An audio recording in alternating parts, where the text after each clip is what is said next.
얻을 수 있는 법은 없다. 무법 가득군. 수보리가 부처님께 사례였다. 세존이시여, 부처님이 위 없는 바르고 평등한 깨달음을 얻으신 것이 없기 때문입니까? 부처님께서 말씀하셨다. 그러하니라 수보리야. 나는 위 없는 바르고 평등한 깨달음에서 얻을 수 있는 조그만 법도 없었다. 그 이름이 위 없는 바르고 평등한 깨달음일 뿐이니라.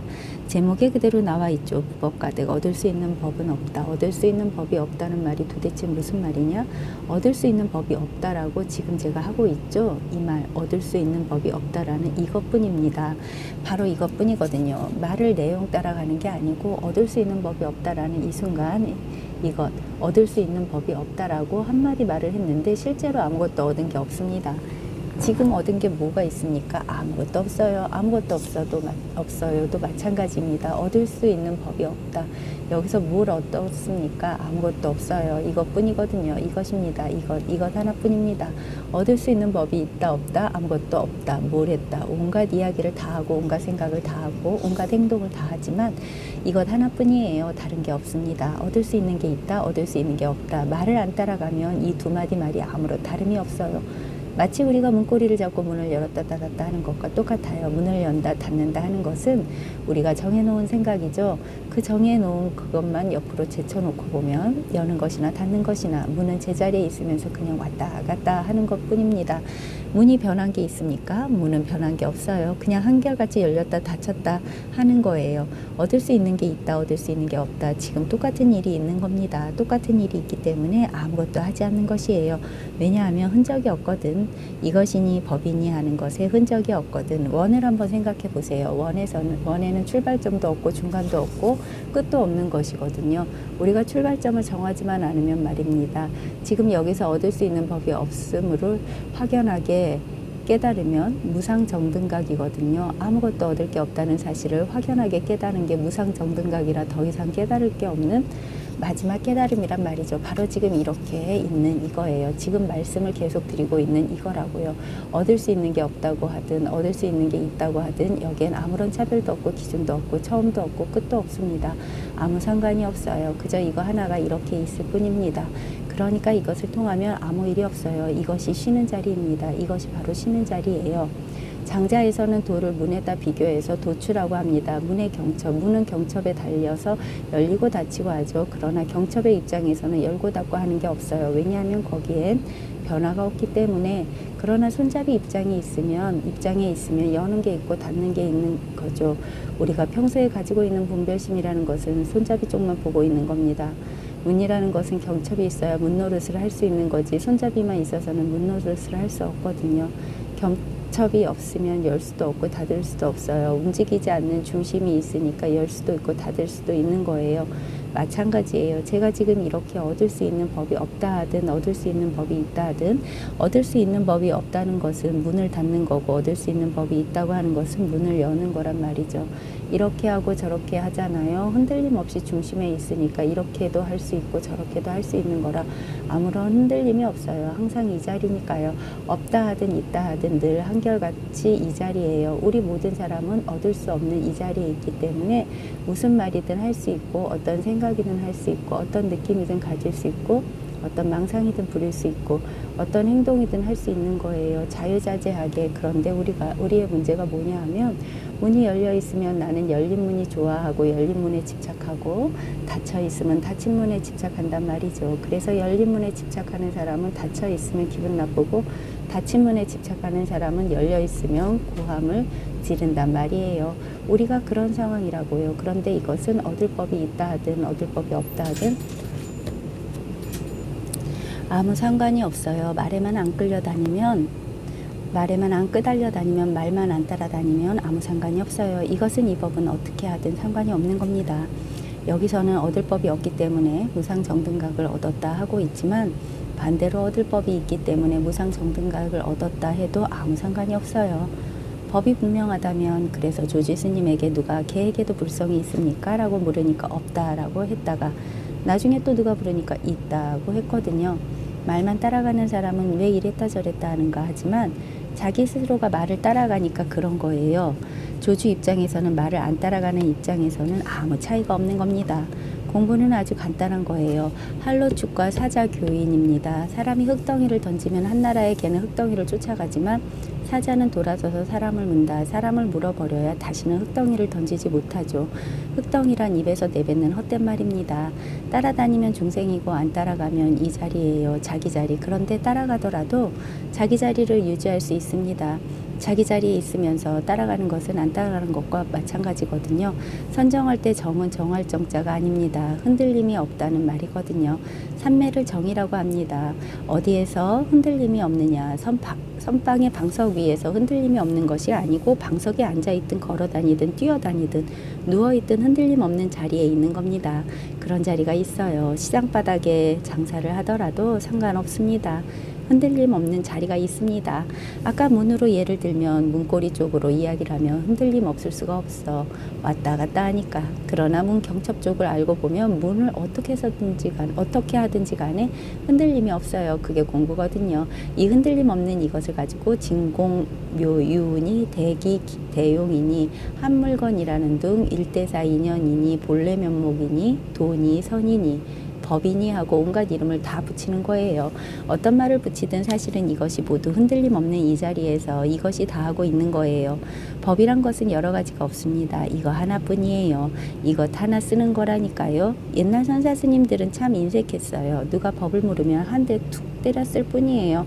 그런 식으로 보여주는 거지. 저는 아무래도 현대의 풍조에 맞춰야 하니까 말씀을 많이 해드리는데 제 말에 속으시면 안 돼요. 저는 한결같이 하나만 계속해서 보여드리는 거지 여러 가지가 없어요. 한결같이 이 하나만 보여드리는 거예요. 무슨 말을 하든지 간에 제가 쉬라고 해서 제 말에 속으시면 안 돼요. 쉬어라 하는 그 말이 무엇이냐. 그 말을 진짜로 이해하게 되면 바로 이 자리에 있으면 일을 하면서도 쉬는 자리예요. 이 자리는 일을 아무리 해도 이것은 쉬는 자리입니다. 경전이니 어록이니 하면서 우리는 100% 말 따라가잖아요. 말에 속습니다. 말에 안 속는 자리. 제가 여기서 최소한도로 해드리는 것은 말에 안 따라가도록 계속 말을 물리쳐 주는 겁니다. 여기에 무법 가득 얻을 법이 없다 하는데 말에 속지 마시라 이겁니다. 얻을 법이 있다 하든 얻을 법이 없다 하든 얻을 법이 있다가 없다 하든 얻을 법이 없다가 있다 하든 있는 것도 아니고 없는 것도 아니다 하든 그런 것은 아무 상관이 없어요. 어떻게 하든 똑같은 겁니다. 무슨 말을 하든지 간에 이것은 똑같은 겁니다. 한결같이 이거 하나만 있을 뿐이에요. 똑같은 겁니다. 경전이나 어록을 보면 화려한 말들이 나오는데 예컨대 연애 편지를 보면 화려한 문구들이 나열되어 있잖아요. 아무리 화려해도 본질은 그 사람의 글솜씨를 알고 싶은 게 아니거든요. 그 사람의 진심을 알고 싶은 거지. 화려한 미사여구를 알고 싶은 게 아니고 실제 알고 싶은 것은 딱 하나밖에 없잖아요. 그 사람의 진심을 알고 싶은 겁니다. 경전이나 어록도 마찬가지라고요. 무슨 말이 있고 무슨 글이 있든 그것은 아무 상관이 없어요. 딱 하나만 알면 되는 거예요. 마음이 뭔지 법이 뭔지 그 하나만 아시면 되는 거예요. 다른 것은 없거든요. 1700개의 공안이 있다고 하지만 그 모든 것이 결국은 이 하나를 가리키는 겁니다.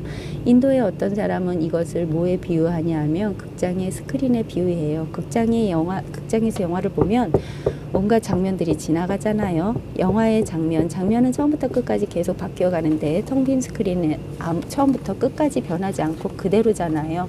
그 위에 온갖 장면이 지나가죠. 이 하나를 말로써 알려주니까 그런 비유를 드는 겁니다. 사실 영화의 어떤 장면도 그 스크린 밖을 벗어나지 못하잖아요. 항상 그 위에서 이루어지거든요. 그와 마찬가지로 우리가 하는 모든 경험들은 여기서 벗어날 수가 없어요. 이 법에서 벗어날 수가 없어요. 마음에서 벗어날 수가 없어요. 58개 육체적인 경험, 정서적인, 감정적인 경험, 의식적인 경험, 욕망, 어떤 경험이든지 간에 여기서 못 벗어나는 겁니다. 예컨대 영화의 어떤 장면이든지 거기에서 반드시 스크린이 있잖아요. 마찬가지로 우리는 어떤 경우에도 여기서 벗어날 수가 없습니다. 늘 우리는 이 자리에 있습니다. 항상 이 자리에 있어요. 한결같이 이 자리에 있기 때문에 얻을 것도 없고 버릴 것도 없는 겁니다. 위경문에 위 없이 바르고 평등한 깨달음을 어떻게 얻었느냐? 얻을 게 없기 때문에 얻었다. 얻을 게 없다는 사실을 확연하게 깨달는 게 위 없이 바르고 평등한 깨달음이거든요. 얻을 게 없다는 말은 달리 말하면 잃을 것도 없다는 말이에요. 그냥 이대로예요. 그냥 이대로 얻을 것도 없고 잃을 것도 없습니다. 늘 그냥 이대로예요. 영화 장면에만 안 속으면 영화 장면에는 얻을 것도 있고 잃을 것도 있잖아요. 영화 장면에만 안 속으면 그냥 스크린은 그대로거든요. 그와 마찬가지로 마음이니 법이니 하는 이것도 우리가 말이 안 따라다니고 온갖 모습들에 안 속으면 항상 그냥 이거밖에 없어요. 다른 게 없습니다.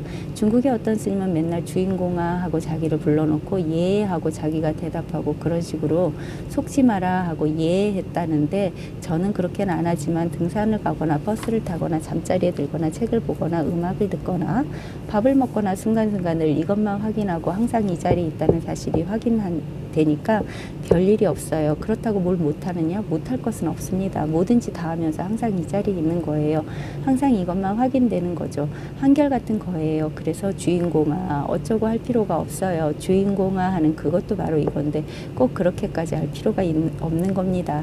주인공아라고 안 하고 나그네야 해도 마찬가지예요. 말 안 따라가면 나그네야 하는 것과 주인공아 하는 것이 뭐가 다릅니까? 언제든지 이것 여기서 안 벗어나는 겁니다. 안정이 되는 겁니다. 안정. 이것이 바로 선정이라고 하는 것입니다. 선정은 자복 위에 앉아서 억지로 호흡 조절하고 정신 통일해서 이루어지는 게 아니에요. 이것이 선정이에요. 무슨 일을 하든지 한결같이 그대로인 것. 노자는 이것을 상도라고 했습니다. 변함없는 도다. 상도라고 하는 것은 아무것도 안 하고 한결같이 그것만 한다는 그런 뜻이 아니에요. 다양하게 뭐든지 하면서 늘 이것밖에 없는 겁니다. 그러니까 흔들릴 이유가 없는 겁니다. 우리는 경계에 묶여 있으니까 거기서 풀려나야 한다는 말을 많이 하는데, 잘못하면 말이죠. 나 자신이 가지고 있는 모든 견해, 가치관 같은 것을 모조리 버리고 부정하고 자기 마음대로 살아가는 것이라고 그렇게 오해할 수 있습니다. 절대 그렇지 않습니다. 그런 게 아니에요. 그런 게 아니라 오히려 이 공부를 하게 되면 도덕이 왜 필요하고 예절이 왜 필요한지를 잘 알아서 도덕과 예절을 더 잘 지키는 겁니다. 그러면서 도덕과 예절로부터 자유로운 거예요. 사회생활을 할 때는 도덕과 예절의 용도를 알기에 적절하게 쓰는 겁니다. 그런 거지 공부한다고 해서 그냥 나는 세상으로부터 추월했으니까 남들과는 달라 멋대로 한다, 그런 게 절대 아닙니다. 오히려 더욱더 평범하게 무슨 일을 하든지 간에 나 스스로는 흔들림이 없으니까 특별할 것이 없습니다. 자기 스스로가 확고하게 흔들림 없는 자리에 못 가니까 외부적인 조건들을 자꾸 문제 삼는 거예요. 핑계를 거기에 대는 겁니다. 시끄러워서 공부를 못 하겠으니 산에 들어가야겠다 이러는데 산에 들어갈 이유는 전혀 없는 겁니다. 다시 앞으로 돌아가서 부처가 위 없이 바르고 평등한 깨달음을 얻었다고 하는 것은 왜 그러한가? 얻을 것이 없기 때문에 그렇다. 얻을 게 전혀 없다는 사실을 아주 투철하게 실감하고 깨달았기 때문에 그게 바로 위 없이 바르고 평등한 깨달음이더라 이겁니다. 그러니까 잃을 것도 없고 얻을 것도 없어요. 붙잡을 것도 없고 놓을 것도 없습니다. 더러운 것도 없고 깨끗한 것도 없습니다. 그냥 이거 하나뿐이에요. 내가 지금 더럽니 깨끗하니 붙잡니 놓으니 하면서 이렇게 하고 있는 이것 하나밖에 없다니까요. 이것 하나에 딱 통하여 이것 하나에 흔들림 없는 것이 정이에요. 정, 선정이라고요. 이것이 우리는 지금 이 자리에 있습니다. 다른 데 있는 게 아니에요. 늘 이 자리에 있으면서 스스로가 자기 자리를 보지 못하니까 겁을 내고 있는 거예요. 내가 항상 진리의 자리에 있는데 그것을 확인 못하고 있으니까 두려워하고 있는 겁니다. 내가 법의 자리에 있다는 것이 확인되면 두려움이 없어져요. 공부를 너무 겁내지 마십시오. 아주 단순한 겁니다. 절대 겁낼 필요 없습니다. 그냥 제 이야기에 귀만 기울이면 어느 순간에 저 인간이 하는 이야기를 이제 알겠다, 그렇게 되는 겁니다. 그냥 아주 단순한 거예요. 여러 가지 복잡한 생각 마시고 단순하게 귀만 기울이고 계시라고. 자꾸 듣다 보면 이게 무슨 이야기인지 알겠다라는 체험이 온다고요. 이게 탁 오게 되면 이 자리에서 똑같은 것을 보는 겁니다. 그러면 되는 겁니다. 절대 복잡한 이치 같은 건 없습니다. 공부를 하다 보면 내가 이해하기 힘든 어떤 미묘하고 복잡한 것이 있겠지라고 겁을 내는데 절대로 그런 것이 없습니다. 그러니까 겁낼 필요가 전혀 없어요. 여러 가지 복잡한 것이 없습니다. 그러니까 옛날 스님들은 한 대 두들겨 맞고 깨닫기도 하고 고함 소리 한 번에 그 자리에서 깨닫기도 했던 겁니다. 불교의 가르침을 펼치면서 역사적으로 잘못된 부분, 너무나 철학적으로 흘러갔다는 점입니다. 제가 볼 때는 학자들이 이 간단한 자리를 모르니까 온갖 망상을 다 한 겁니다. 이 간단한 자리를 밝혀보려고. 그래서 불교라고 하면 엄청 어려운 것으로 알고 있는데 전혀 그렇지 않습니다. 아주 쉽고 간단합니다. 누구나 다 깨달을 수 있어요. 그래서 율조해능은 한 글자 한 글자 한자 몰라도 이것을 깨달았던 거예요. 거짓말이 아닙니다. 누구나 다 아무 조건 없이 그냥 열린 자세로 귀만 열면 쉽게 깨달을 수 있는 겁니다. 열리지 못하니까 그게 안 되는 거지. 열리지 못했다는 것은 뭔가 가지고 있는 거거든요. 그러면 변화가 없어요. 그저 열린 자세로 그냥 편안하게 듣고 계시다 보면 아주 간단한 겁니다. 간단하다고 말도 못하죠. 아무것도 아니라 이것은 불법이라면 대단한 것처럼 장식을 해놓는데 그 사람들이 불법을 망친 사람들입니다. 아주 어렵고 접근 불가능한 것처럼 포장을 해놓았어요. 그렇게 포장해 놓는데 어떤 이유가 있다고 보입니다. 뭔가 자기 나름대로 계산이 다 있어요. 그렇게 하면 안 되는 겁니다. 세속적 계산이 들어가면 안 돼요. 아주 단순한 거예요. 그냥 모든 사람이 똑같은 조건이고 똑같이 이 자리에 있다고 누구나 다 쉽게 깨달을 수 있는 겁니다. 나는 선방에서 얼마 공부를 했다. 그런 거 자랑하고 다니지 마십시오. 무슨 훈장처럼 말이죠. 아무 소용없습니다. 육조 해능이 선방에 앉아 있습니까? 그런 적 없어요. 방아를 찧었지. 나는 선방에서 몇 철을 지냈다. 이런 게 공부라고 착각하지 마십시오. 20철, 30철 지내도 이건 모르면 땡입니다. 소용없어요. 한 철도 안 지내도 이것만 깨달으면 돼요. 이것만, 지금 이거 하나만 알기 위해서 하는 겁니다. 과거에 자기가 공부한 것들을 싹 잊어버리세요. 그냥 마음만 열고 귀만 기울여 듣다 보면 항상 이것 하나입니다. 늘 그냥 행하고 있고 가지고 있고 제가 볼 때 지금 여러분은 모두 다 가지고 있어서 어느 한 사람이 더 많은 것도 아니고 더 적은 것도 아닙니다. 똑같이 가지고 똑같이 행하고 있는 겁니다. 그런데 자기가 가진 보물을 아는 사람과 모르는 사람, 말하자면 그 차이입니다. 그 차이 모르면 어디에 보물이 없는가 하고 자꾸 밖을 두리번거리게 되는 것이고, 알면 자기가 자기 것 자기가 쓰면서 즐기는 거죠. 남의 것을 둘러볼 필요가 없습니다. 왜냐하면 제가 가진 보물도 평생 써도 다 못 쓰니까. 구지 스님이 그런 말을 했잖아요. 평생을 썼는데도 다 못 쓰고 간다. 죽으면서 그랬습니다. 간단한 겁니다. 부처님께서 말씀하셨다. 그러고 그러하다. 내가 위 없는 바르고 평등한 깨달음에서 조그마한 법도 얻을 것이 없으므로 위 없는 바르고 평등한 깨달음이라고 이름하느니라. 위 없는 바르고 평등한 깨달음이란 말에 속을 필요가 없습니다. 꼭 말을 풀어야 한다면 위가 없으니까 아래도 없고 오직 이거 하나뿐이다. 평등하단 말이 그런 말이잖아요. 그것에 대한 깨달음이다. 이렇게 풀 수 있겠지만 그럴 필요가 없어요. 그냥 위 없는 하는 것도 이것이고 바르고 하는 것도 이것이고 평등한 하는 것도 이것이고 말의 내용을 따라다닐 필요는 없습니다. 위 없는 하든 아래 없는 하든 평등한 하든 불평등한 하든 깨달음 하든 어리석음 하든 아무 상관없어요. 말에 따라갈 필요가 없습니다. 그냥 이것뿐이에요. 이거 하나입니다. 한결같이 이거 하나인 거예요. 그러니까 사실 구질구질하게 할 말이 없습니다. 그래서 옛 선사 스님들은 부처가 뭡니까 하면 마, 삼근 이것으로 끝이에요.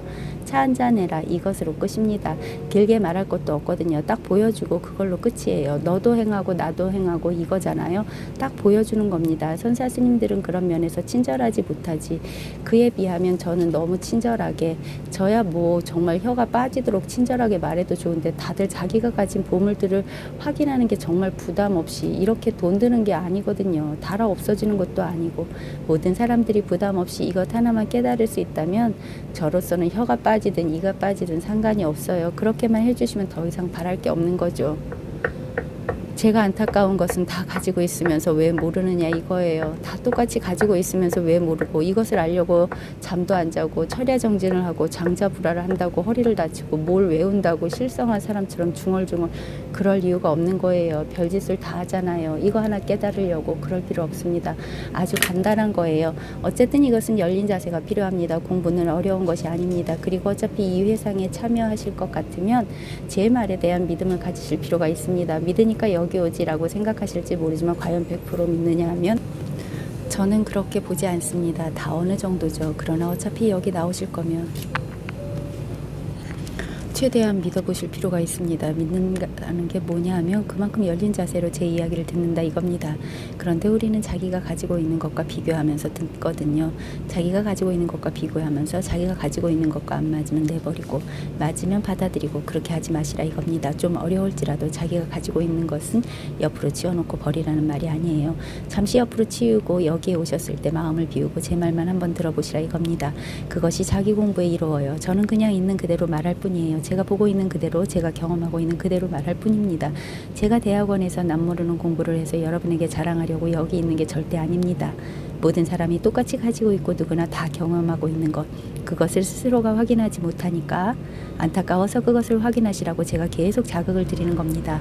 그것뿐입니다. 특별한 게 아무것도 없습니다. 조금이라도 이것을 눈치채고 맛을 보시고 하시는 분들은 제 이야기에 공감을 느끼실 겁니다. 제가 보니까 사람이 살아가면서 같은 경험을 하고 서로 공감한다는 게 정말 즐거운 일이더라고요. 저는 공부를 하면서 제일 즐거운 부분이 그 부분이에요. 누가 제 이야기를 공감하면서 같이 고개를 끄덕일 때, 그때는 겉모양이 아니라 내면적으로도 서로 느낌이 다가오거든요. 공감이 되면 그것이 참 즐거워요. 세속 생활에서도 말이 통하는 사람과 있으면 즐겁잖아요. 그런데 이것은 말만 통하는 게 아니고 경험 자체가 경험 자체가 하나로서 통하니까 정말 즐겁죠. 거기에는 한없는 믿음, 신뢰가 있는 것이고, 그래서 법회를 하는 이유 중에도 하나도 제 스스로 볼 때는 그런 즐거움을 누리는 그런 면에서는 저도 제 욕심을 차리는 거죠. 여기 나오시는 분들이 한 분도 빠짐없이 똑같이 이것을 누리신다면 얼마나 좋겠습니까?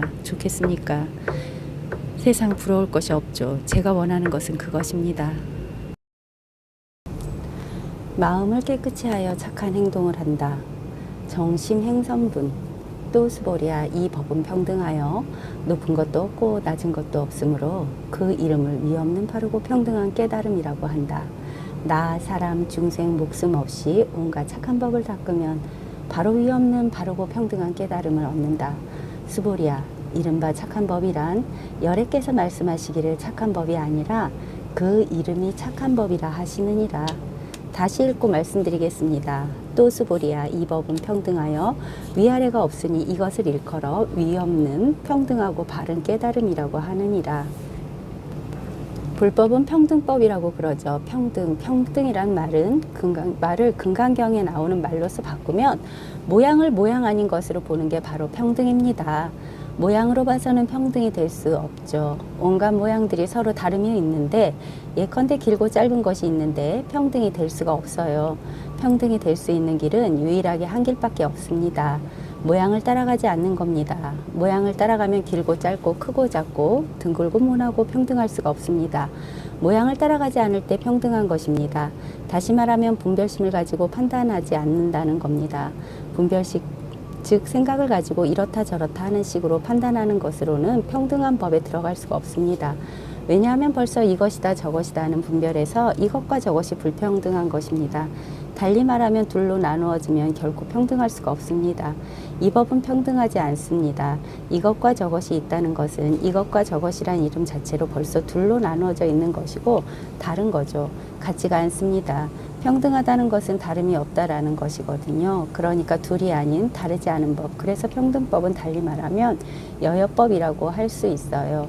같고도 같다. 본래 법은 같고 같은 겁니다. 그것을 확인하지 못해서 모르는 거지. 원래 법이란 것은 평등한 법이에요. 그러나 우리는 평등하다는 사실을 확인하지 못하고 있죠. 그것을 확인하지 못하고 여러 가지 다양한 것들을 보고 판단하고, 그래서 평등한 것을 모를 뿐이지 본래는 평등한 겁니다. 평등한 법을 확인하고 알아차리려면 어떻게 해야 하느냐? 마조 스님과 관련된 이야기가 하나 있습니다. 어떤 스님이 마조에게 와서 긴 선과 짧은 선 두 개의 선을 그어놓고 하나는 길고 하나는 짧다라고 말해서는 안 됩니다. 어떻게 하시겠습니까? 라고 물었어요. 그러니까 마조가 길고 짧은 두 선을 발로 싹 지워버리고 하나의 선을 딱 그었어요. 그러고는 길다고도 말할 수 없고 짧다고도 말할 수 없다 이랬어요. 언뜻 보면 선이 하나밖에 없기 때문에 비교 대상이 없죠. 그러니 그것은 길다고도 할 수 없고 짧다고도 할 수 없습니다. 이 하나를 가리키는데, 그럼 이 하나라는 사실을 하나의 선으로 표현했느냐? 그렇지는 않습니다. 만약에 그랬다면 마조 역시 관념적인 이야기를 하는 겁니다. 그런 게 아니고 마조가 보여준 것은 이 하나를 직접 보여준 겁니다. 발로서 땅바닥 위에 선을 지우고 그 위에 다시 막대기를 가지고 한 선을 그었어요. 길다 짧다 말할 수 없다. 길다 짧다 할 수 없는 것은 그 하나의 선이 아닙니다. 선을 말하는 게 아닙니다. 그 선이라는 생각, 길다라는 생각, 짧다라는 생각, 평등하다는 생각, 평등하지 않다는 생각, 모든 것을 따라가지 않을 때 우리는 어디에도 머물지 않습니다. 무엇도 잡고 있지 않고 기니 짧으니 길지도 않고 짧지도 않다는 그런 판단조차 하지 않습니다. 그럴 때 우리 스스로가 어디에 또 머물지 않을 때 우리 자신은 길지도 않고 짧지도 않은 겁니다. 그래서 길다라는 말도 할 수 있고 짧다라는 말도 할 수 있고 길게도 그릴 수 있고 짧게도 그릴 수 있습니다. 본래 길다라는 말을 하고 짧다라는 말을 하고 길게도 그리고 짧게도 그리는 이것은 길다 짧다라는 게 해당이 안 돼요. 길다라는 말도 이해할 수 있고 짧다라는 말도 이해하고 길다는 생각도 이해하고 짧다는 생각도 이해하고 그러니 길다 짧다라는 말이 해당이 안 되죠. 이것 하나입니다. 이것 가지고 길다라는 말도 하고 짧다라는 말도 하고 길게 느릴 수도 있고 짧게 줄일 수도 있습니다. 이것을 일컬어 마음이니 사성이니 불법이니 불성이니 도니 여러 가지 이름을 붙입니다만 이것 하나 이것을 가리키는 거거든요. 이것을 마저는 직접 보여주었던 겁니다. 길지도 않고 짧지도 않은 것을 보여준 겁니다. 선은 직지인심이에요. 마음이라는 것을 바로 보여주고 바로 체험할 수 있도록 바로 지적해 주는 겁니다. 어떤 상징적인 이야기, 관념적인 이야기로서 마음을 말하는 게 결코 아닙니다. 마음을 바로 이렇게 손짓하고 발짓을 하면서 바로 보여주는 거예요. 이렇게 행하는 거거든요. 마음은 손짓하고 발짓하면서 행한단 말이죠. 이것은 길지도 않고 짧지도 않아요. 이 사실 손짓 발짓을 다 하면서 행할 수도 있고 행하지 않을 수도 있습니다. 어쨌든 행할 때는 행하고 행하지 않을 때는 행하지 않는 거지만 이 길지도 않고 짧지도 않은 그래서 어떤 생각도 하지 않고 쉬어버리는 겁니다. 생각을 했다 하면 관념적으로 흘러가니까 어떤 생각도 하지 않고 이렇게도 생각하지 않고 저렇게도 생각하지 않는 겁니다. 그럴 때는 어떤 틈이랄까 생각과 생각 사이의 틈 생각과 생각 사이에 어떤 공간 같은 그런 공간에서 우리는 문득 쉴 수가 있는데 그 틈 조그마한 틈 같지만 안으로 들어가면 한없이 넓어요. 하여튼 그렇게 해서 이놈을 확인해야 하는 겁니다. 확인해야 안정이 돼요. 그러니까 모양 있는 것에 머물지 않지만 모양 없는 이 틈에서 쉬는 겁니다. 금, 강, 경 이렇게 했는데 금하고 강하고 경은 다 모양 있는 글자니까 거기에 머물면 안 돼요. 그렇지만 금하고 강하고 사이에 글자가 없는 거기 그 사이에 머물면 이것은 틈이거든요. 허공이거든요. 허공에 발을 딛고서 두려움 없이 머무를 수만 있다면 거기가 바로 가장 안정된 자리입니다. 뭔가에 발을 딛고 있으면 불안해요. 왜냐하면 거기에 얽매여서 거기서 떨어져 나갈까봐 불안하죠. 그런 불안이 없으려면 그 틈, 아무런 생각이 없는 그 공간에 발을 디딜 수 있어야 하는 겁니다. 공간에 발을 딛는다 이런 이야기들이 경험한 사람들에게는 그래 맞아 하고 충분히 이해가 되는데 경험이 안 된 입장에서는 어떻게 공간에 발을 딛는가 라고 생각하죠. 그건 생각이거든요. 그 생각에 속을 수가 있는데 하여튼 그 무언가에 그것이 생각이든 글자든 사물이든 발을 딛는 데가 있으면 그건 안 맞습니다. 어디에도 발을 딛지 않는 거예요. 어디에도 발을 딛지 않으니 허공에 발 딛는 것과 마찬가지입니다. 어디 정해진 곳에 발을 딛는 것은 아닙니다. 도대체 허공에 발을 딛는 게 뭐냐 이렇게 물으면 바로 지금 저의 의식은 그 초점이 허공에 있습니다. 우리 스스로는 허공에 있다고 여기지 않아요. 어떤 생각이나 욕망이나 느낌 같은 데 머물러 있을 때는 허공에 내 의식에 초점이 있다고 여기지 않습니다. 그런데 그런 특정한 곳에 머물러 있지 않고 내 의식을 찾아보면 내 의식의 초점은 어디에도 초점이 맞춰져 있지 않거든요. 그럼 그게 허공에 있는 겁니다. 초점이 어쨌든 한 번은 묶인 것에서 풀려나는 경험이 있어야 하는데 마음이 지금 금강경에 나오는 모든 이야기들을 하고 있는 겁니다. 이 마음이란 놈이 높으니 낮으니 하는 말을 하거든요. 그러니까 높은 것도 없고 낮은 것도 없어요. 마음이란 놈이 높으니 낮으니 하고 말하고 있는 것이지 마음 그 자체는 높지도 않고 낮지도 않아요. 그러니까 이 금강경에 이 법은 평등하여란 말은 말 그대로 무유고하라 높지도 않고 낮지도 않다 이겁니다. 높음도 있고 낮음도 있습니다. 높아도 마음이 그렇게 움직여서 높음을 드러내고 낮아도 마음이 그렇게 움직여서 낮음을 드러내는 겁니다. 마치 물결이 잔잔하다가 확 높아졌다가 푹 내려가죠. 그러나 높으나 낮으나 그냥 물이에요. 그런 식이거든요. 언제든지 우리는 마음을 벗어나지 못합니다. 마치 물 위에 떨어져 있는 낙엽이 결코 물을 벗어나지 않고 항상 물결 따라 움직이듯이 또는 물결 그 자체가 결코 물을 떠날 수 없듯이 우리는 언제든지 이 마음을 벗어날 수가 없습니다. 우리가 흐름을 감지하고 움직임을 감지하는 이 모든 것들은 전부가 마음이에요. 마음의 움직임입니다. 마음 마음이 흐르고 마음이 움직이는 겁니다. 우리가 감지하고 있는 것은 전부 마음입니다. 그래서 언제든지 정말 관심이 있으면 언제 어느 순간에도 마음을 체험할 수 있습니다. 마음이 작용하고 움직이는 그 가운데 체험이 되면 마음의 존재를 실감하면 그 다음부터 쉽습니다. 붙잡았기 때문에, 확인했기 때문에 쉬운 거예요. 그렇게 체험하면 그걸 가지고 무상정등각이니 하는 온갖 이름을 붙이는 건데, 무상정등각이라는 것도 위에서 나왔다시피 얻을 바가 없기 때문에 무상정등각이라 그랬거든요. 얻을 것도 없고 잃을 것도 없기 때문에 위 없이 바르고 평등한 깨달음이라고 했거든요. 그러니까 이 마음은 얻을 것도 없고 잃을 것도 없어요. 얻고 잃고 하는 것 자체가 마음에 의해서 나타나는 겁니다. 얻는다 잃는다 하는 말 자체, 이 생각 자체가 마음으로 말미암아 생겨나는 그림이에요. 마음으로 말미암아 생겨나는 의식이라 이 말입니다. 그러니까 얻을 수 있는 것도 아니고 잃을 수 있는 것도 아닙니다. 그건 너무나 당연한 말이에요. 마음은 금방 말씀드렸듯이 지금 이렇게 끊임없이 움직이고 작동하는 여기에서 실감이 되어야 해요. 흘러가는 물을 실감하듯이 마음의 움직임 가운데서 마음이 실감된다니까요. 왜 확실하게 확인을 못하느냐 하면 우리가 의식이라는 색안경을 끼고 보니까 그런 거죠.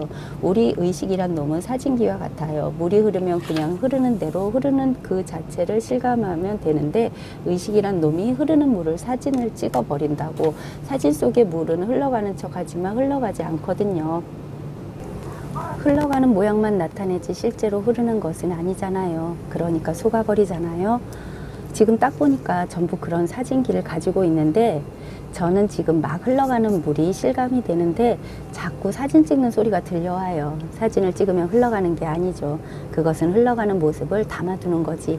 이런 게 좀 어려워요. 여기서 어떻게 하면 사진기를 버리고 물속에서 물을 확인하느냐, 그것이 뭐 다를 게 없습니다. 의식이란 놈이 자꾸 속인단 말이죠. 이 사진 찍는 버릇을 버리는 것은 정말 어렵습니다. 그러나 오래도록 간절하게 하다 보면 어느 순간에 그런 버릇에서 풀려날 수가 있는데, 어쨌든 간절함이 있어야 해요. 간절하다고 하는 게 결국 진지한 자세인데, 진지한 자세를 가지고 이렇게 공부를 하다 보면 저의 말씀을 듣다가 문득 탁 체험할 수가 있습니다. 의식의 소나기에서 풀려나는 것은 마치 물 끓는 것과 같아요. 온도가 점차 올라가지만 온도만 올라가지 물은 끓지 않잖아요. 그러다가 어느 순간이 되면 한꺼번에 끓기 시작한다고요. 그런 것과 마찬가지로 우리가 목이 말라야 하는 건데, 말하자면 마음은 실감하지 못해서 마음을 실감하고자 목이 확 말라야 하는데, 마치 물의 온도가 올라가듯이 자꾸 목이 마르고 그래서 어느 수준에 다다르면 순간적으로 쑥 내려가 버리는 겁니다. 말하자면 체험하게 되는 겁니다. 그 목마름을 갈증을 시켜주는 거죠. 실제 체험을 하려고 하면 물의 온도를 높이기 위해 불을 계속 떼야 하듯이 중간에 불을 끄면 안 되죠. 공부를 계속 밀고 나가야 하는 겁니다. 계속 공부를 밀고 나가서 시절 인연이 도래할 때까지 공부를 놓지 않고 자꾸 밀고 가다 보면 마치 온도가 올라가듯이 올라가다가 나중에 불쑥 끓어 넘치잖아요. 그런 것과 비슷해요. 이것도 때가 되어야 한다니까. 때가 목마름이 밑에 깔려 있다가 상승을 해서 어느 수준까지 도달하면 저절로 마치 물 끓듯이 탁 넘어가는 겁니다. 넘어가면서 이것이 실감되는 거예요. 어쨌든 그런 순간이 한 번은 지나야 되는 겁니다. 목이 잔뜩 말라서 고통스럽다가 시원해지면서 탁 뚫리는 그 순간이 반드시 한 번은 있어야 돼요. 그것 한 번 안 거치면 첫날 만날 공부에도 마치 가스불을 최대한 줄여놓고 물을 끓이려는 것과 같아서 계속 50도, 60도에만 머물고 물은 끓지 않는 것과 같습니다. 그 고비를 한번 넘어가야 해요. 반드시 그런 고비가 넘어가야 합니다. 그 고비를 안 넘기면 계속해서 시간만 지나고 있는 겁니다. 등산할 때 처음에는 걸음걸이가 가볍잖아요. 그런데 올라갈수록 힘들거든요. 숨이 목에까지 차오르면 더 힘들잖아요. 이 공부도 그래요. 가면 갈수록 더 힘듭니다. 더 힘들어도 어쨌든 고갯마루까지는 가야 하는 겁니다. 그래야 그 다음에 내리막길입니다. 힘들어도 끝까지 밀고 나갈 수 있는 그런 끈기가 필요해요. 끈기. 그런데 그 끈기란 것이 스트레스 받아가면서 억지로 한 말은 절대 아닙니다. 그러면 힘이 들어서 못합니다. 그런 게 아니라 여기에 대한 간절함만 가지고 포기하지 않으면 됩니다. 간절함이 얼마나 있느냐에 따라서, 간절함만 있으면 자기 자신이 힘을 안 들여도 저절로 그렇게 됩니다. 그거죠. 이 법은 평등해서 아래 위가 없습니다. 아래 위가 없다고 하는 것은 생사도 없고 길고 짧음도 없고 더럽고 깨끗한 것도 없는 겁니다. 더러우니 깨끗하니 기니 짧으니 생겨나니 사라지니 이런 것은 전부 이것에 의해서 이 법에 의해서 나타나는 현상입니다. 온갖 모양의 물결들이 결국 물 하나에 의해서 드러나듯이 기니 짧으니 높으니 낮으니 평등하니 불평등하니 온갖 종류의 말들 온갖 종류의 생각들이 이 법 하나에 의해서 나타나는 현상일 뿐입니다. 법은 어떤 언어로 말할 수가 없습니다. 법은 어떤 말로도 이렇다 저렇다 규정할 수가 없어요. 마치 손을 써서 글을 쓰거나 그림을 그리는데 글이나 그림이란 것은 우리의 사유를 말하는 것입니다. 손을 써서 글을 쓰거나 그림을 그리는데 글자나 그림이 손을 만들어낼 수는 없잖아요. 손이 글자나 그림을 만들어내는 거지 손이란 게 뭐냐 하면 쓰는 이것이거든요. 살이나 뼈가 아니라 손 역할하는 이것. 손이라는 것이 살과 뼈로 된 게 아니라 살과 뼈를 움직여서 손노릇을 하는 이것이 손이거든요. 진짜 손, 보이지 않는 손, 보이는 손, 손노릇을 하게 하고 보이지 않는 손이 있는 거죠. 보이지 않는 이 손을 가지고 여러 가지 글자도 쓰고 그림도 그리고 하는데 그러나 그림이나 글자나 이 보이지 않는 손을 나타내 줄 방법은 없는 겁니다. 손을 쓰면서 손이 깨달아야지 손을 쓰면서 손 스스로가 아 하고 깨달아야지 손을 써서 만들어낸 물건을 보고서 알 수는 없는 겁니다. 손을 쓰면서 손의 존재를 손 스스로가 깨달아야지 손을 가지고 그려놓은 그림이나 사물에서 살아있는 진실한 손을 확인할 수는 없잖아요. 손을 쓰면서 손 스스로가 아 하고 깨달아야지 손을 써서 만들어낸 물건을 보고서 알 수는 없는 겁니다. 그러니까 내 마음이 있는지 없는지를 확인하려면 마음에 관한 어떤 생각이나 말로도 확인할 수가 없습니다. 그것은 마음이 만들어낸 사물이라 사물이 손의 존재를 확인시켜 주는 것은 아니에요. 손은 손을 쓸 때만 손 스스로 존재를 드러내잖아요. 마찬가지로 마음도 마음을 쓸 때 쓰고 있을 때 마음의 존재가 드러나는 거지 마음을 써서 이미 만들어 놓은 느낌이나 관념이나 욕망이나 의식 속에서 마음을 알 수는 없어요. 지금 이 순간 우리가 쓰고 있거든. 바로 지금 이 순간에 마음을 쓰고 있단 말이죠. 바로 지금 이 순간 마음을 쓰고 있으니 마음이 존재를 드러내고 있는 겁니다. 마음을 실감하는 방법은 그것밖에 없어요. 늘 지금 이 순간 여기에서 마음의 존재는 나타나는 겁니다. 나도 없고 사람도 없고 중생도 없고 목숨도 없음으로써 일체의 선법을 닦는다. 나와 남이 없음을 가지고서 일체 선법을 닦는다. 나라는 것에 머물게 되면 나라는 것은 벌써 마음이 그려놓은 그림입니다. 아상이죠. 아상, 나에 대한 그림이죠. 나는 이렇다 저렇다 하면 벌써 나에 대한 그림이죠. 나에 대한 그림을 통해서는 알 수가 없어요. 무아라는 것은 나에 대한 그림에 의지하지 않는다 이 말이거든. 즉 아상에 의지하지 않는다. 아상에 머물지 않는다. 그래서 무아라고 하는 것은 아상, 나에 대한 그림, 나라는 그림에 머물지 또 않고 의지하지도 않을 때 그림에 의지하지 않으니까 지금 현재 살아서 이렇게 쓰고 있는 나 자신의 존재로 돌아오는 거죠. 그럴 때 나니 사람이니 중생이니 목숨이니 하는 그림에 의지하지 않음으로 해서 거기에 머물지 않음으로 해서 모든 선법을 닦는 거다. 선법이란 게 뭐냐 하면 바로 실상을 깨달는 거죠. 그림에 의지하지 않음으로 해서 실상을 깨달을 수가 있다. 달리 말하면 지금 그림을 그리고 있는 지금 그림을 보고 있는 지금 그림을 그리고 있고 그림을 보고 있는 이것 지금 소리를 듣고 있는 이것이에요. 이것 지금 생각하고 있고 지금 소리를 듣고 있고 지금 쳐다보고 있고 지금 느끼고 있고 여기서 확인하는 거라니까요. 여기서 지금 듣고 있고 보고 있고 생각하고 있고 움직이고 있고 여기서 확인해야 하는데 확인이 되려면 우리가 의식을 가지고 밀어붙여서는 안 됩니다. 오히려 의식으로 밀어붙이는 그것이 문득 놓여야 합니다. 의식으로 밀어붙이는 것으로 말하자면 방문 앞에까지는 갈 수가 있습니다. 방문으로 들어오려면 의식이 탁 놓이면서 이것 지금 드러나 있는 이 마음이 실감되어야 하는 겁니다. 스고리아 이름과 선법이라는 것은 열애가 말하기를 선법이 아니라 이름만 선법일 뿐이니라. 선법은 선법이 아니라 이름만 선법이다. 이것은 금강경에서 안 빼먹고 나오는 이야기죠. 선법이 선법이 아니라면 그게 뭐냐? 좋은 법이라는 게 좋은 법이 아니라면 뭐냐? 우리가 좋은 법이라면 이러면 좋은 법이란 소리에 따라서 뜻을 만들어내는데 좋은 법이란 뜻이 아니라 이겁니다. 그러면 좋은 법이란 소리죠. 소리. 그러면 이 소리는 뭐냐? 좋은 법이라는 소리는 도대체 뭐냐? 좋은 법, 좋은 법. 좋은 법 하는 이 소리 자체가 마음이에요. 선법, 좋은 법 하는 이 소리 자체가 마음이라니까요. 마치 허공에 바람이 불어오듯이 마음이 이렇게, 이게 마음이거든. 이것에 의해서 좋은 법 이렇게 하는 것, 이것 하나에 의해서 금강경에 나오는 이야기 다 나오고, 금강경 뿐입니까? 법화경, 화엄경, 유마경, 팔만대장경에 나오는 이야기가 다 나오는 겁니다. 이것 하나에 의해서, 그래서 선법은 선법이 아니라 이것이다. 선법이라는 것은 선법이라는 글자의 뜻이 아니라 지금 선법하고 소리내는 이것이다. 우리는 말을 들으면 글자를 따라가거든요. 선법이라는 것은 선법이라는 글자 뜻이 아니라 지금 선법하고 있는 이것이다. 선법이라고 소리내는 이것, 이 소리를 내는 이것 자체가 마음의 움직임인데, 여기서 마음이 탁하고 감지가 되어야 하는 겁니다. 마음이 이렇게 움직이는구나 라고 생각하는 게 아니라, 마음이 덜커덕하고 감지가 되면 이런저런 생각 같은 것은 일어나지가 않습니다. 바로 딱 통하는 거죠. 마음이란 바로 딱 통하는 거지, 마음에 관해서 이런저런 생각이 일어나는 것은 아닙니다. 선법은 선법이 아니라, 선법이라는 것은 말일 뿐이고 이름일 뿐이죠. 그래서 이름일 뿐이다. 그런데 이름의 뜻을 따라가지 않으면 선법 하는 이 이름 자체가 마음을 드러내고 있는 겁니다. 그것은 마치 앞이 보이지 않는 캄캄한 동굴에 내가 있는데, 다른 사람이 나를 찾을 때 나를 알리는 것과 같습니다. 아무것도 보이지 않는데 나를 알릴 방법이 뭐가 있습니까? 말을 하든지 아니면 팔을 잡든지 벽을 퉁퉁 치든지 어쨌든 뭔가를 움직여줘야 하거든. 가만히 있으면 내가 여기 있는지 알 수가 없단 말이죠. 움직이는 가운데서 여기에 사람이 있다는 사실을 감지한단 말이죠. 그와 마찬가지로 이 마음이란 놈도 움직여서 나타나는 거거든요. 그 움직임이 느낌의 형태로 나올 수도 있고, 욕망의 형태, 생각의 형태, 아니면 육체가 움직이는 형태, 다양한 방식으로 나올 수가 있죠. 움직임을 통해서 탁 실감해야 한단 말이죠.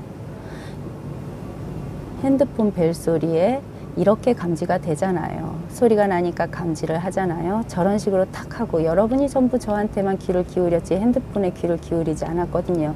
그런데 이놈이 나 여기 있어 하고 탁 알리니까 우리가 누구나 다 감지를 한다고. 마음이란 그런 거예요. 언제든지 준비가 되어 있는 겁니다. 모양은 없지만 항상 어디에나 마음은 준비가 되어 있는 거예요. 그래서 체험이 가능합니다. 어디서든지 정해진 장소와 모양이 없습니다. 그렇지만 언제든지 체험할 수가 있는 겁니다. 움직임이 있으면, 인연이 있으면 실감이 될 수 있단 말이죠. 하여튼 한 번은 실감이 되어야 해요. 그래야 아, 이런 놈이 있구나, 이렇게 알 수가 있습니다. 성이란 글자를 한번 보세요. 마음심의 날생자거든요. 마음이 생겨나서 활동하는 것을 성이라고 그러는 겁니다. 마음이 여러 가지로 일어나서 작동하고 활동하는 그것이 체험되어야 하는 겁니다. 그런데 막상 잡으려고 하면 그런 것은 없어. 그래서 허공이라고 하거든요. 실제로 잡으려면 없지만 분명히 항상 드러나 있어요. 마음은 항상 이렇게 드러나 있단 말이죠. 한 번은 반드시 이것을 체험하고 실감하는 관문을 통과해야 해요. 그랬을 때 말하자면 소를 찾은 거죠. 그 다음 이제 소를 길들이는 일만 남은 겁니다. 물론 찾아낸 소를 제대로 길들이지 않으면 다시 잃어버릴 수도 있습니다. 그러나 길들이는 것은 어쨌든 두 번째 문제고, 우선은 소를 찾아내야 하는 겁니다. 소를 찾아내는 데 있어서 방법이란 것은 소에 관한 상상만 하지 않으면 돼요. 소가 저기 있다는 환상을 보고 쫓아가지 않고, 소에 관해서는 아무것도 모른 채 그냥 찾다 보면 언젠가는 소 발자국을 찾게 되고, 발자국을 따라가다 보면 또 소를 찾을 수가 있습니다. 환상을 쫓아서, 아니면 자기가 미리 짐작해서 소가 어디쯤 있을 것이다 짐작을 해서 찾아가면 찾을 수가 없는 겁니다. 그냥 아무 생각 없이 어찌 보면 감각적으로 찾아야 해요. 내면에 있는 미세한 감각을 가지고 내 내면에 있는 미세한 감각을 잘 사용하려면 내 의식 표면에 있는 지식이나 습관적인 것들로부터 자유로워져야 합니다. 그렇게 되려면 어떻게 해야 하느냐? 진지하고 진실하게 이것에 몰두하면 됩니다. 옆을 돌아보지 않고 그냥 진실하게 여기에 몰두를 하면 되는 겁니다. 몰두를 하란 말은 어디에 의식적으로 정신을 집중하란 말이 아니에요. 자기도 모르게 여기에 푹 빠져 들어가는 거죠. 그렇게 되어야 하는 겁니다. 몰두를 해야 돼요. 몰두를. 발심이란 달리 말하면 몰두하는 겁니다. 몰두하는 거예요. 여기에. 그거지. 인위적으로 정신을 집중하는 게 아닙니다. 마음을 깨달아야 한다는 그 숙제에 몰두하는 겁니다. 그 숙제를 하는 방법은 모릅니다. 그냥 매달리면 되는 겁니다. 특별한 방법은 없습니다.